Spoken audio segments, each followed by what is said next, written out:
Subsequently, seals were discovered at Harappa by archaeologists such as Dayaram Sahani in the early decades of the 20th century in layers that were definitely much older than early historic levels. It was then that the significance began to be realized. तो ultimately अभी तक क्या हो रहा था कि हड़प्पा का जो भी सामान मिल रहा था, जो भी आर्टिफैक्ट्स मिल रहे थे, कोशिश ये थी कि किसी भी तरीके से उसको 6th century before common era या फिर उसके बाद का जो टाइम पीरियड है उसमें फिट किया जाए। लॉजिक क्या था? भारत का जो इतिहास है वो छठी शताब्दी ईसा पूर्व से पहले शुरू नहीं हुआ था, 6th century before common era से शुरुआत हुई थी। इसको बोला गया अर्ली हिस्टोरिक लेवल्स। अब अर्ली हिस्टोरिक लेवल्स के लेवल की जो लेयर्स थी, उनका टाइम पीरियड या फिर उनका ड्यूरेशन हिस्टोरियंस को पता था। या फिर यूं बोल सकते हैं कि कितनी गहराई पे खोदने पर आपको जो है अर्ली हिस्टोरिक लेयर्स मिलेंगी, उसका इनको एक अंदाजा था। हुआ ये कि हड़प्पा में जो खुदाई हो रही थी 20th सेंचुरी की शुरुआत में, यानी कि सन 1900 लग चुकने के बाद में ये पता चला कि यार वो जो आपका अर्ली हिस्टोरिकल पीरियड है या फिर 6th century before common era की जो लेयर है, उससे भी नीचे की लेयर पर उससे भी ज्यादा गहराई में हमको हड़प्पा की सील्स देखने के लिए मिल रही हैं। दयाराम साहनी नाम के एक आर्कियोलॉजिस्ट हुआ करते थे। ये उस टाइम पीरियड पे हड़प्पा में खुदाई का काम जारी रखे हुए थे। 20th सेंचुरी के शुरुआती जो दशक दशक थे, 1901 से लेकर 1910 के बीच का टाइम पीरियड, 1911 से लेकर 1920 तक के बीच का टाइम पीरियड, इस टाइम पीरियड में खुदाई करते वक्त वो लेयर्स जो अर्ली हिस्टोरिक पीरियड यानी कि छठी शताब्दी ईसा पूर्व की लेयर से भी काफी नीचे की तरफ में है, काफी गहराई में है, उस पर्टिकुलर लेयर पर जाकर हमको क्या देखने को मिल रहा है? हड़प्पा की सील्स जो एक के बाद एक के बाद एक निकलती चली आ रही हैं। यहां से आर्कियोलॉजिस्ट का दिमाग घूमना शुरू हुआ कि यार अभी तक अपन लगे हुए थे कि ये सारा का सारा जो आपका सामान है, ये छठी शताब्दी ईसा पूर्व या उसके बाद पांचवी, चौथी, तीसरी किसी एक पर्टिकुलर सेंचुरी का रहा होगा। मगर अब अपने को साफ साफ दिख रहा है कि जिस लेयर पर जाकर सामान मिल रहा है, किसी हालत में इतनी डेप्थ पर छठी शताब्दी ईसा पूर्व की लेयर मिल ही नहीं सकती। ये उससे बहुत पहले की कोई का टाइम पीरियड है, उस टाइम पीरियड की जो है ये लेयर रही होगी। क्योंकि इसको आप ऐसे समझिए, सपोज कर लीजिए कि एक आर्कियोलॉजिकल साइट है। हिस्टोरियंस को या आर्कियोलॉजिस्ट को पता है कि एक पर्टिकुलर हाइट से खोदना शुरू करेंगे तो इतनी हाइट पर तक, इतनी डेप्थ तक जब आप जाओगे, कैपिटल इसको D1 बोल देते हैं, इस पर्टिकुलर हाइट पर आपको 6th century before common era या फिर अर्ली हिस्टोरिकल टाइम पीरियड जो है उसके आर्टिफैक्ट मिलना शुरू होते हैं। अब दयाराम सानी साहब ने खुदाई करना शुरू करी और पता चला कि इस लेयर पर जाकर आपको जो है हड़प्पा की सील मिल रही है। अब यहां से कोई हिस्टोरियन या कोई आर्कियोलॉजिस्ट मान ही नहीं सकता था कि यहाँ पर जो भी सामान मिल रहा है वो छठी शताब्दी ईसा पूर्व का है, क्योंकि ये जो डेप्थ है या फिर ये जो डिफरेंस है ये बहुत ज्यादा है। यहां से लोगों का दिमाग ठकना शुरू हुआ कि यार इतनी गहराई में जाके आपको सर्टेन तरीके की सील मिल रही है, और सील में जो है पैटर्न है, एक जानवर बना हुआ है, ऊपर कुछ लिखा हुआ है, एक जानवर बना हुआ है, कुछ लिखा हुआ है, जानवर बना हुआ कुछ लिखा हुआ है, और साफ दिख रहा है कि छठी शताब्दी ईसा पूर्व से बहुत पहले का वक्त है। मतलब इस टाइम पीरियड में भी कुछ ना कुछ सभ्यता थी, किसी का तो दिमाग चल रहा था, कोई तो लॉजिक लगाकर यहाँ पे एक जानवर और उसके ऊपर कुछ लाइन, एक जानवर और उसके ऊपर एक लाइन, इस तरीके के पैटर्न में सील्स बना रहा था। किसी ना किसी लॉजिक के तहत में बना रहा होगा, कोई तो था, या फिर कोई तो चीज थी, कोई तो सिविलाइजेशन थी जो यहाँ पर एग्जिस्ट करती थी और छठी शताब्दी ईसा पूर्व से बहुत पहले एग्जिस्ट करती थी। यहां से आर्कियोलॉजिस्ट का दिमाग ठनकना शुरू हुआ और इनको समझ में आने लगा कि जो सामान अपने को मिल रहा है, जिसको अभी तक अपन खिलवाड़ कर रहे थे या छठी शताब्दी ईसा पूर्व में डालने की कोशिश कर रहे थे, ये हजारों हजार साल पुराना है उससे भी, और ये अपने आप में किसी बहुत एंशिएंट सिविलाइजेशन का सामान है, और इसका बहुत हिस्टोरिकल सिग्निफिकेंस है जिसको हम लोग अभी तक समझ नहीं पा रहे थे। तो दयाराम सानी साहब की मेहरबानी से कि उन्होंने ये पैटर्न पकड़ा, लेयर्स का जो कंसेप्ट हमने पढ़ा था स्ट्रेटिग्राफी का, यही नॉलेज उन्होंने भी लगाया, और उससे जो है ये प्रूफ कर दिया कि हड़प्पा या ये जो भी सिविलाइजेशन है उस तब तक तो कंक्लूड नहीं किया था कि कौन सी सिविलाइजेशन, ये जो भी लोग थे इनका 6th century before common era या कैंगेटिक सिविलाइजेशन से कोई लेना देना नहीं है, या उसके बहुत पहले के लोग हैं, और ये अच्छे खासे डेवलप्ड और सिविलाइज्ड लोग थे। इनकी सील से ये बात समझ में आती है, हड़प्पन सील ये बात चिल्ला चिल्ला के कह रहे हैं। तो ये दयाराम सानी साहब हैं, उनकी फोटोग्राफ मैंने लगाई है। इन्होंने जो है ये खोज करी थी और इन्होंने जो है फिर इस पैटर्न को पकड़ा था। इसके बाद में एक और आपके आर्कियोलॉजिस्ट हुए जिनका नाम था रखलदास बनर्जी। इन्होंने हड़प्पा से काफी ज्यादा दूर एक सिंध का जो प्रोविंस पड़ता है, वहां पर एक नया सेटलमेंट खोज लिया हड़प्पन सिविलाइजेशन का, जिसको नाम दिया गया मोहनजोदाड़ो। वहां पर भी इनको उसी तरीके की सील्स मिल गई जिस तरीके की सील्स हड़प्पा में मिली थी। समझिएगा, हड़प्पा कहाँ पे है आज की तारीख में? पाकिस्तान का जो पंजाब का इलाका है वहां पर है, जिसको हम लोग उस जमाने में वेस्ट पंजाब बोलते थे। वहां पर एक शहर मिला हड़प्पा, वहां खुदाई कर एक सील या एक कई सारी सील्स मिल गई जिनमें एक पैटर्न समझ में आ गया, और ये दिख गया कि ये सील्स जो हैं ये बहुत पहले की हैं, अर्ली हिस्टोरिक पीरियड की। इसी तरीके से उससे काफी ज्यादा डिस्टेंस पर सिंध नाम का एक प्रोविंस है, जो वो भी आज की तारीख में पाकिस्तान में है। वहां पर आपको एक शहर मिल जाता है या फिर एक पूरा का पूरा एक नया सेटलमेंट मिल जाता है जिसका नाम है मोहनजोदाड़ो। मोहनजोदाड़ो में खुदाई करने पर भी आपको उसी पैटर्न की सील्स देखने के लिए मिलती हैं। और ये सील्स किसने खोजी थी? एक दूसरा आर्कियोलॉजिस्ट हुआ करता था जिसका नाम था रखलदास बनर्जी, उसने ये सील्स खोजी थी। तो हड़प्पा में भी सील मिल गई, मोहनजोदाड़ो में भी सील मिल गई। ये बात हड़प्पा में पहली प्रूव हो चुकी है कि ये छठी शताब्दी ईसा पूर्व से हजारों हजार साल पुरानी है, और मोहनजोदाड़ो में भी लगभग वैसी सील मिल गई। तो उससे ये भी समझ में आ गया कि ये दोनों शहर एक ही वक्त के हैं और एक ही सिंगल आर्कियोलॉजिकल कल्चर से बिलोंग करते हैं। आर्कियोलॉजिकल कल्चर क्या होता है वो अपन ने शुरुआती पहले दूसरे लेक्चर में पढ़ रखा है। वो बच्चे जिनको नहीं पता उनके लिए बता रहा हूँ। एक सर्टेन इलाके में अगर एक ही जैसा सामान आपको देखने को मिलता है, सर्टेन तरीके के पैटर्न को फॉलो करता हुआ आइडेंटिकल सामान देखने को मिलता है, तो उसको कहा जाता है कि ये सारा का सारा सामान एक पर्टिकुलर आर्कियोलॉजिकल कल्चर से बिलोंग करता है। यहाँ पे वही चीज हो रही है, हड़प्पा से मिलने वाली सील मोहनजोदाड़ो से मिलने वाली सील आइडेंटिकल है, मैच कर रही है। और क्योंकि ये प्रूव हो चुका है कि ये छठी शताब्दी ईसा पूर्व से बहुत पहले की है, इसका मतलब दोनों के दोनों शहर उस टाइम पीरियड से बहुत पहले के हैं जिस टाइम पीरियड से आर्कियोलॉजिस्ट हिंदुस्तान की हिस्ट्री की शुरुआत मान रहे थे, और सेम आर्कियोलॉजिकल कल्चर को ये बिलोंग करते हैं। कल्चर वर्ड का इस्तेमाल इसलिए किया जा रहा है क्योंकि अभी तक भी इनके होश में अभी ये बात नहीं आई थी कि एक बहुत पुरानी सभ्यता जो है इनके हाथ लगी है। तो इस तरीके से इनको ये बात जो है क्लियर हो गई कि एक बहुत पुराना कल्चर था जो काफी लंबे डिस्टेंस तक फैला हुआ था। वेस्ट पंजाब में एक शहर है, एक शहर सिंध में है, और इसके अलावा दूसरे सेटलमेंट्स वगैरह पे भी इसी तरीके की चीजें मिलना शुरू हुई। तो इससे इनको समझ में आने लगा कि ये जो आर्कियोलॉजिकल कल्चर है बहुत बड़े इलाके में फैला हुआ था और काफी एडवांस कल्चर था। ये रखलदास बनर्जी हैं, इनकी भी फोटोग्राफ मैंने लगाई है, इनको भी देख लीजिए। इन्होंने मोहनजोदाड़ो में खुदाई करी थी। तो अल्टीमेटली फिर इन चीजों को और ज्यादा स्टडी किया गया। दूसरी और इसी तरीके की और आपके जो है दूसरे सेंटर्स मिले, वहां पर भी इसी तरीके की सील्स मिली, इसी तरीके की दूसरी चीजें मिली, सेम पैटर्न जो है वो फॉलो होता हुआ समझ में आया। इन सारी बातों के ऊपर, इन सारी बातों को ध्यान में रखकर जो 20-25 साल इन्होंने स्टडी करी, 1850 के आसपास से खुदाई हो रही थी, होते होते होते होते और ये सारी जो नई स्टडी निकल के आई थी, फाइनली 1924 में जाकर उस वक्त के जो आर्कियोलॉजिकल सर्वे ऑफ इंडिया के डायरेक्टर जनरल हुआ करते थे जिनका नाम था जॉन मार्शल, उन्होंने दुनिया के सामने अनाउंस किया कि भैया हमारे हाथ जाने अनजाने, चाहते ना चाहते हुए एक नई सिविलाइजेशन, एक नई सभ्यता लग गई है। हमने अनजाने में ही सही मगर एक नई सिविलाइजेशन की खोज कर ली है, और इसको हम लोग नाम दे रहे हैं इंडस वैली सिविलाइजेशन या फिर हड़प्पन सिविलाइजेशन। इनफैक्ट पहले हड़प्पन सिविलाइजेशन बोला गया था क्योंकि हड़प्पा पहला शहर था जो खोजा गया था। बाद में मगर जब इसका एरिया बढ़ता चला गया, बढ़ता चला गया, बढ़ता चला गया, जितना इन्होंने सोचा था ये उससे ज्यादा लंबे बड़े डिस्टेंस पे देखने को मिली, तब इन्होंने फिर हड़प्पन सिविलाइजेशन का नाम चेंज कर इंडस वैली सिविलाइजेशन रख दिया। मगर आज की तारीख में किताबों में ये नाम चलता है। आप दोनों में से जो भी नाम यूज करना चाहो वो आपकी मर्जी है, कोई दिक्कत नहीं। तो खैर इन सारी बातों के बेसिस पे 1924 में जॉन मार्शल ने दुनिया के सामने डिक्लेयर कर दिया, भारत की सभ्यता जितना हम सोचते थे उससे कई हजार साल पीछे जाती है, और ये नई सिविलाइजेशन इस बात को चीख चीख के, चिल्ला चिल्ला के कह रही है। इस नई सिविलाइजेशन का नाम पहले हड़प्पन सिविलाइजेशन था, बाद में इसको फिर इंडस वैली सिविलाइजेशन के नाम से भी जाना जाता है। या यूं बोल सकते हैं कि इन्होंने ये 1924 में ये डिक्लेयर कर दिया कि भारत की इंडस वैली में हमने एक नई सभ्यता को खोज लिया है। अब इंटरेस्टिंग बात यहां से शुरू होती है कि आपने को एग्जैक्टली कैसे पता कि चलो ये अपने को समझ में आ गया कि Harappan civilization 6th century before common era से बहुत पहले जाती है। एग्जैक्टली ये 3-4 हजार साल पहले जाती है, उससे भी, या फिर आज से 5,500 साल पहले सिविलाइजेशन एग्जिस्ट करती थी, अपने को कैसे पता चला? उसका जवाब अपने को यहाँ पे मिलेगा। As S N Roy noted in the history of Indian archaeology, Marshall left India 3000 years older than he had found it. This was because similar till then unidentified seals were found at excavations at Mesopotamian sites. It was then that the world knew not only of a new civilization but also one of the contemporaneous with Mesopotamia. तो आपने ये तो बोल दिया कि ये एक नई सिविलाइजेशन है, 6th century before common era से बहुत पहले की है। कितने पहले की है ये आपको कैसे पता? उसका जवाब ये है कि इस टाइम पीरियड तक, इसके पहले भी मेसोपोटामिया में, जो आज की तारीख में इराक के आसपास का जो इलाका है, उस पूरे इलाके को मेसोपोटामिया बोला जाता था एक टाइम पीरियड पे, वहां पर यही सील्स जो इंडस वैली सिविलाइजेशन में आपको अलग अलग जगहों से देखने को मिल रही हैं, यही सील्स वहां से भी मिली थी। तब तक इन भाई लोगों को वहां पे समझ में नहीं आ रहा था कि ये सील का क्या मतलब है, जिस पर एक जानवर बना है और कुछ ऊपर लिखा हुआ है जिसको लोग पढ़ नहीं पा रहे। बाद में जब यहाँ से भर भर कर वही सील निकलना शुरू हुई, तब इन लोगों को समझ में आया कि ये जो इंडस वैली सिविलाइजेशन के लोग थे और ये जो मेसोपोटामिया वाले लोग थे, ये आपस में कॉन्टैक्ट्स में थे, इनके आपस में व्यापार होते थे। तो हो ना हो उस व्यापार के चलते ये सील्स वहां पे पहुंच गई। तब तक, जब तक इंडस वैली सिविलाइजेशन के बारे में कोई निष्कर्ष नहीं निकला था, तब तक तो इनको समझ ही नहीं आ रहा था कि मेसोपोटामिया में या इराक के इलाकों में जो ये अलग अलग ये जो सील्स मिल रही हैं, तब तक इनका कुछ सेंस नहीं बन रहा था ये क्या है क्या नहीं है।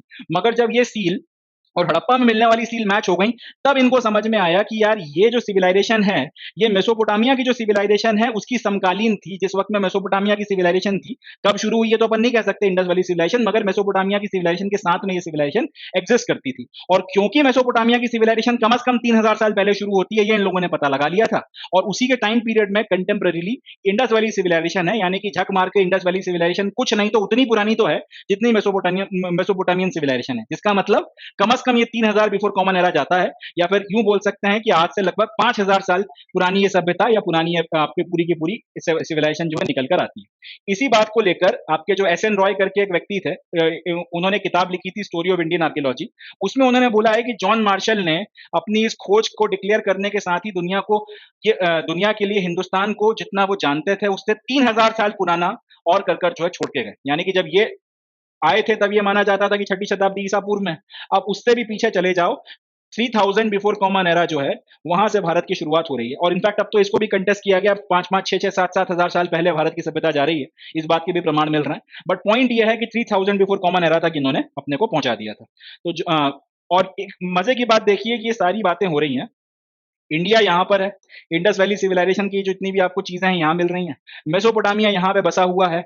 इतने बड़े डिस्टेंस के बाद भी, इतने हजार साल पहले भारत के लोग वहां पहुंच गए, वहां के लोग यहाँ आ गए, इनके बीच में आपस में कांटेक्ट थे, ये भी अपने आप एक इंटरेस्टिंग बात है। यहाँ से मिलने वाली सील की मदद से जो यहाँ की है, यहाँ की जो सील थी यहाँ पहुंच गई, जो कई हजार साल बाद मिलती हैं, और उनको इनके साथ में मैच करवाया जाता है, और उससे पता चलता है कि यार ये कम से कम इतने हजार साल पुराना है, ये सिविलाइजेशन इतनी पुरानी और हिंदुस्तान इतना एंशियंट है। ये अपने आप में एक आश्चर्यचकित करने वाली बात है। अपने आप में ये बात जो है आपको कहीं ना कहीं कौतूहल में डाल देती है। In fact, John Marshall's stint as Director General of Archaeological Survey of India marked a major change in Indian archaeology. He was the first professional archaeologist to work in India and brought his experience of working in Greece and Crete to the field. तो John Marshall साहब ने ना सिर्फ हिंदुस्तान को दुनिया के सामने ये बताया कि भारत आप जितना समझते हो उससे कम से कम 3000 साल और ज़्यादा पुराना है और ज़्यादा एशियंट है।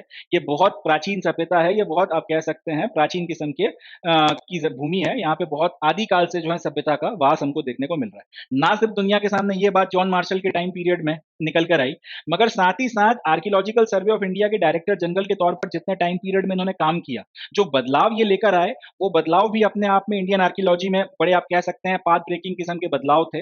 और उसके चलते आर्कियोलॉजिकल सर्वे ऑफ इंडिया का जो कंडक्ट था, जो प्रोफेशनल बिहेवियर था, उसमें जमीन आसमान का जो है फिर चेंज आया।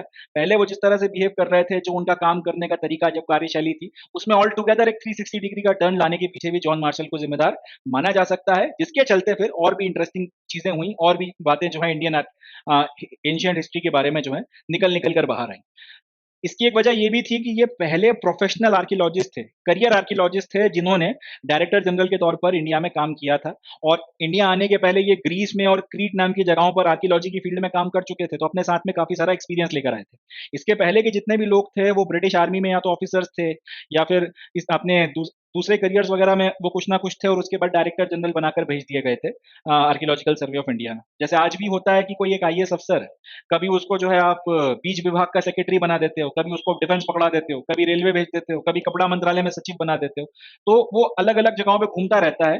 वो कह सकते हैं कि स्पेशलाइजेशन उसका किसी भी फील्ड में नहीं होता। तो वही कहानी आर्कियोलॉजिकल सर्वे ऑफ इंडिया में भी थी कि अलग अलग आपके जो करियर डिप्लोमैट्स थे, या आपका ईस्ट इंडिया कंपनी के या फिर ब्रिटिश आर्मी के जो ऑफिसर्स थे, वो लोग पहले आके यहाँ पे बैठा करते थे, एंड वो अपने हिसाब से फिर चलाया करते थे। एंड जनरली ज्यादा बोलते नहीं थे, तो उनके नीचे काम करने वाले आर्कियोलॉजिस्ट, जिसको जैसा समझ में आ रहा है वो वैसा काम किया करता था। मगर क्योंकि जॉन मार्शल अपने आप में करियर आर्कियोलॉजिस्ट था, उसने पूरी जिंदगी आर्कियोलॉजी के अलावा कुछ किया ही नहीं। इस आदमी को जब आर्कियोलॉजिकल सर्वे ऑफ इंडिया का डायरेक्टर जनरल बना के भेजा गया, तो अपने साथ में एक तो इसको पता है कि आर्कियोलॉजी में करना क्या होता है, क्या नहीं करना होता। साथ ही साथ ग्रीस और क्रीट नाम की जगहों पर ये काम कर चुका था, तो अपना प्रोफेशनल एक्सपीरियंस भी लेकर आया। उसके हिसाब से फिर इसने इस डिपार्टमेंट को चलाना शुरू किया, और इसने फिर इसके अंडर में, जॉन मार्शल के अंडर में, दिन दूनी और रात चौगनी तरक्की करी। और इंडियन आर्कियोलॉजी के बारे में काफी सारी चीजें जो हैं हमको पता चली, जो शायद ना चल पाती, या उस तरह से ना पता चल पाती, या फिर उनको पता चलने में काफी वक्त लग जाता, जो जॉन मार्शल की स्टिंग के चलते Indian archaeological survey of India में हमको पता चली। More importantly, though like Cunningham, he too was interested in spectacular finds, he was equally keen to look for patterns of everyday life. अब एक और इंटरेस्टिंग चीज जो जॉन मार्शल की है वो ये है कि अलेक्जेंडर कनिंगम की तरह जॉन मार्शल भी चाहते थे कि जितना स्पेक्टेकुलर किस्म के फाइंड्स हों, बड़ी बड़ी खोज हों, बड़े बड़े महल खोजे जाएं, बड़ी बड़ी इस तरीके की चीजें जो है मिले, ये भी उसमें लगे हुए थे। अलेक्जेंडर कनिंगम की तरह ये भी चाहते थे कि पूरे के पूरे शहर खोज लिए जाएं, बड़े बड़े किले निकाल दिए जाएं, और खजाने वजाने खोज लिए जाएं, इस तरीके की चीजें। इसमें ये भी इंटरेस्टेड थे और इन्होंने भी खूब हाथ पैर मारे। बट साथ ही साथ डे टू डे एक्टिविटी की जो चीजें आपको मिल रही हैं, उनकी तरफ में भी इन्होंने ध्यान दिया, और उन सारी चीजों की मदद से जिस भी टाइम पीरियड का वो सामान था, उससे जो पैटर्न निकल कर आता है, उसको स्टडी करने में भी इन्होंने जो है अपना एक कह सकते हैं फोकस लगाया था, जिसके चलते इनको उस टाइम पीरियड के जो सामान्य लोग थे वो कैसे रहा करते थे, उसके बारे में भी एक अच्छा अंदाजा लगा। उस पैटर्न को भी जो है इन्होंने काफ़ी अच्छे से समझा था। ये भी आप कह सकते हैं कि इनका अपने आप में ये जो एफर्ट इन्होंने मारा था, इसके चलते हड़प्पन सिविलाइजेशन के जो स्पेक्टेक्युलर एस्पेक्ट्स हैं, बड़ी-बड़ी आपको जो मोहनजोदाड़ो में पूरा का पूरा एक सिटाडेल मिल गया, उसमें बड़ी-बड़ी बिल्डिंग्स मिल गई, वो सब तो अपने को पता है। मगर साथ ही साथ छोटे-छोटे घरों की बनावट कैसी थी, आपका जो सबसे जो ग्राउंड फ्लोर था, उसके ऊपर प्राइवेसी का ध्यान दिया जाता था। सारे घरों में कुएँ नहीं होते थे, मगर कुछ घरों में कुएँ बनाए जाते थे। कोर्टयार्ड कैसा होता था, घरों का कंस्ट्रक्शन कैसा होता था, किस तरीके के बर्तन इस्तेमाल होते थे, इन बातों पर भी जो है ध्यान दिया गया और इसके चलते जो सामान्य लोगों की ज़िंदगी का पैटर्न था हड़प्पा में, उसको भी समझने में हमें काफ़ी मदद मिली। वो भी हमारे लिए काफ़ी हेल्पफुल रहा हड़प्पन सिविलाइजेशन को बेहतर तरह से समझने में। तो ये हमारे जॉन मार्शल साहब हैं, ये उनकी फ़ोटोग्राफ है मैंने लगाई है। इनका हमें धन्यवाद भी देना चाहिए कि इन्होंने दुनिया को बताया कि दुनिया वालों, भारत की सभ्यता जितना तुम समझते हो उससे तो कम से कम 3000 साल पहले जाती है, 3000 साल पुरानी है। साथ ही साथ इनके चलते इस सिविलाइजेशन के वेरियस एस्पेक्ट्स के बारे में रिच नॉलेज हमारे पास है और आर्कियोलॉजिकल सर्वे ऑफ इंडिया ने जिस तरह से इनके अंडर में रह के लंबी रेस के घोड़े के तौर पर प्रोफेशनल दौड़ लगाई है, उसका फायदा हमको हमारी हिस्टोरिकल अंडरस्टैंडिंग में बड़े अच्छे तौर पे देखने के लिए मिलता है। Marshall tended to excavate along regular horizontal units measured uniformly throughout the moon, ignoring the stratigraphy of the sites. मगर जैसा कि होता है, हर आदमी में अगर अच्छी बातें हैं तो फिर कुछ बुरी बातें भी होती हैं। उसी तरीके की एक लिमिटेशन इनके टाइम पीरियड में भी थी या फिर एक कह सकते हैं इनकी आर्कियोलॉजिकल स्टडी में एक कमी थी, वो कमी भी हम लोग यहाँ पे डिस्कस करेंगे। मार्शल का कहना ये था कि तुम एक काम करो, किसी भी जगह पर अगर आप खुदाई कर रहे हो तो आप एक सर्टेन डेप्थ बना लो कि भाई एक सर्टेन यूनिफॉर्म आप डेप्थ बना लो कि इतनी डेप्थ तक हम खुदाई करेंगे, उसको फिर हम लोग एक लेयर या फिर एक लेवल मान लेंगे। उसके बाद में फिर हम एक सर्टेन लेवल तक स्ट्रेट लाइन में खुदाई करेंगे, उसको एक दूसरा लेवल मान लेंगे। फिर एक तीसरी करेंगे और उसको फिर हम लोग तीसरा लेवल मान लेंगे। अब होगा ये कि यहाँ पर जितना भी सामान आपको मिलता है, जो भी सामान यहाँ से लेके यहाँ तक की खुदाई में मिला, वो सारा का सारा सामान एक साथ इकट्ठा करके ग्रुप करके रख दिया जाएगा। इसी तरीके से जो सामान यहाँ पे मिलेगा, उसको हम लोग इकट्ठा करके एक साथ ग्रुप करके रख देंगे। जो सामान यहाँ मिलेगा, उसको इकट्ठा करके एक साथ ग्रुप करके रख देंगे। जो सामान यहाँ मिलेगा, उसको इस तरीके से इकट्ठा करके ग्रुप करके रख देंगे। अब इसमें दिक्कत ये है, ये पूरी की पूरी जो व्यवस्था है, इसमें दिक्कत ये है कि सपोज कर लीजिए कि एक जहां पे खुदाई हो रही है, वहां पे जो लेयर्स हैं वो कुछ इस तरीके से हैं। हमने देखा था कि ह्यूमन लेयर स्टेट, जहां पे ह्यूमन एक्टिविटी है वहां पे स्टेट लेयर कभी नहीं देखने को मिलती, इस तरीके से आपको पैटर्न देखने को मिलता है। अब जॉन मार्शल ने तो ये बोला है कि यार तुम एक काम करो, एक सर्टेन डेप्थ डिसाइड कर लो और वहां से खुदाई करो। सपोज कर लीजिए कि उसने डेप्थ यहां से डिसाइड कर ली, आपको अलग से समझ में आया इसलिए मैंने नीले कलर से बना दिया। उसने बोला कि इस तरीके से आप डेप्थ जो है डिसाइड कर लो और इतनी इतनी डेप्थ की जो है आप लेयर बना लो। अब यहाँ पर इस पर्टिकुलर डेप्थ में जब खुदाई होगी, तो ये जो सामान निकल कर आएगा और ये जो छोटा-सा हिस्सा आ गया, इसका जो सामान निकल कर आएगा, यहाँ पर जो छोटा-सा हिस्सा आ गया, इसका जो सामान निकल कर आएगा, ये सारा का सारा सामान इकट्ठा रखा जाएगा और ये जो सामान यहाँ निकल कर आएगा, वो इसमें नहीं रखा जाएगा, वो सामान इस लेयर में जो जो भी आपकी खुदाई में सामान मिलेगा, उसके साथ में रखा जाएगा। बट मज़े की बात ये है कि ये जो सारा का सारा सामान यहाँ पे और यहाँ पे जो सामान मिलने वाला है, वो इसके नीचे वाली लेयर का है और ये जो सामान यहाँ पे मिलने वाला है वो इसके ऊपर की लेयर का है। मगर क्योंकि जॉन मार्शल ने ये बोल दिया कि स्ट्रेट लाइन बना लो और इतने हिस्से में जो भी सामान मिल रहा है सबको साथ में इकट्ठा करके रख दो। तो दो अलग-अलग टाइम पीरियड की लेयर्स का सामान, ये और ये लेयर का सामान तो एक ही पीरियड का है। मगर ये जो सामान है इस लेयर से ऊपर की तरफ में वो इसके बाद वाले पीरियड का है। अब जॉन मार्शल के ऑर्डर के बेसिस पे ये सारा का सारा सामान जो इन तीनों हिस्सों में से मिलेगा उन सबको इकट्ठा करके रखना पड़ेगा एक साथ। इससे होगा ये कि आप इनका जो कल्चरल सीक्वेंस है वो नहीं बना पाओगे। आप इनको कल्चरल सीक्वेंस में कैसे जमाना था, यहाँ पे आप बुरी तरह से कंफ्यूज हो जाओगे और अगर आपने इन सबको एक साथ इकट्ठा करके रख दिया, फिर आप इसमें से डिस्टिंग्विश नहीं कर सकते कि कौन सा जो सामान है, कौन सी लेयर का था, कहाँ पे मिला था एंड उसके बाद इसका जो एक आर्कियोलॉजिकल रेलेवेंस था वो खत्म हो जाना था या फिर जितनी आपको और अच्छी इंफॉर्मेशन इससे मिल सकती थी वो आपको नहीं मिल पाएगी। ये कमी जॉन मार्शल के टाइम पीरियड में थी। वही बात यहाँ पे लिखी हुई है कि जॉन मार्शल क्या करता था, हॉरिजॉन्टल यूनिट्स में खुदाई करवाता था, यूनिफॉर्म उनकी लेंथ रहती थी और जो जो सामान फिर यहाँ से मिलता जाता था उसको वो एक साथ इकट्ठा करके रखा जाता था। स्टैटिग्राफी जो थी वो उसको पूरी तरीके से डिस्कार्ड कर देता था। तो यहाँ पर क्या कहानी हो रही है, ऐसे में जितना सामान मिलता चला जा रहा है उसको इकट्ठा करके रखते चले जाओ। इससे कोई फर्क नहीं पड़ता कि एक लेयर जो है लेट से इस तरीके से है, तो जो सामान यहाँ पे मिलेगा इसके नीचे वाले हिस्से में आना चाहिए और जो सामान यहाँ पे मिलेगा ये ऊपर वाले हिस्से में आना चाहिए। मगर क्योंकि ये स्ट्रेट लाइन के नीचे आ रहा है तो इसको भी आपने डिस्कार्ड कर दिया और ये स्ट्रेट लाइन के ऊपर आ रहा है तो उसको आपने ऊपर साथ में रख लिया। इस तरीके की चीजें कर करके इसने जो एक गलती करी वो ये थी कि इसका जो हिस्टोरिकल इंपॉर्टेंस था, स्टैटिग्राफी जो थी साइट का उसको इग्नोर किया और कल्चरल कंटिन्यूटी जो ऑब्जेक्ट्स की थी उसमें कहीं न कहीं हमको काफ़ी नुकसान हुआ। और उस नुकसान को फिर जो है सुधारा नहीं जा सकता। वही बात यहाँ पे लिखी हुई है कि this mean that all the artifacts recovered from the same unit were group together even if they were found at different stratigraphic layers. अलग अलग स्ट्रेटिग्राफिक लेयर्स पे भी अगर मिले थे सामान आपको, तो आपने उनको एक ही यूनिट में ग्रुप करके रख दिया। नतीजा ये हुआ कि उनकी जो आप सीक्वेंस जमा कर एक लेयर्स का जो कंटिन्यूएशन में आप स्टडी कर सकते थे और जो वैल्यूएबल इंफॉर्मेशन आपको मिल सकती थी वो हमेशा के लिए लॉस्ट हो गई। अब उसको जो है रिकवर नहीं किया जा सकता, तो और जो बेटर अंडरस्टैंडिंग हो सकती थी वो नहीं हो पाई। अब जॉन मार्शल के टाइम पीरियड में की लिमिटेशन जो थी वो चल रही थी और इसके चलते काफी नुकसान हो रहा था, मगर फॉर्चुनेटली फिर नई टेक्निक्स की खोज हुई और उनकी फिर मदद से जो है इस लिमिटेशन को भी दूर किया गया। तो ऑब्वियस सी बात है, वैसा नहीं कि जॉन मार्शल अकेला ऐसा करता था, उस टाइम पीरियड में ये प्रोसेस ही ऐसी थी, तरीका ही ऐसा था कि इसी तरीके से जो है आपने चीजों को जमाना होता था। एंड जब इन चीजों को इस तरीके से जमाया जाता था तो इसके चलते नुकसान हो रहा था। सिर्फ यहाँ पर नहीं, बाकी जगहों पर भी इस तरीके की चीजें हो रही थी, जो लोगों को समझ में आए तरीका ठीक नहीं है। अल्टीमेटली फिर नई टेक्निक आई और ये जो गड़बड़ जॉन मार्शल के टाइम पीरियड में हो रही थी इसको दूर किया गया। कैसे दूर किया गया वो अपन लोग अब इस टॉपिक में देखेंगे, जिसका नाम है न्यू टेक्निक्स एंड क्वेश्चंस। चलें देखते हैं सर।